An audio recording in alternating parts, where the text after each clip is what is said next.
رفاه وازدهار شعبنا في الخليج العربي. خلیج خليج عربي. بیا بند خلیج رو. خلیج فارس.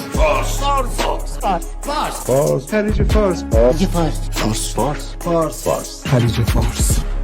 من که عاشق خلیج فارسم. این کشورهای عربی که میگن خلیج عرب میدونید مرز کشورشون تا کجاست؟ تا پشت در اتاق خوابشون. خلیج فارس پرچه کنی خیلی گوتقه اقیانوسیه.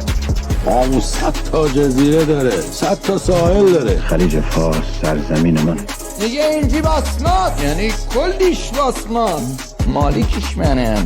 دلفین نگاه یارم خلیج فارس برای سواحل نیلگون خلیج. همیشگی تکرار کن تو ذهنت بمونه. خلیج همیشه فارس.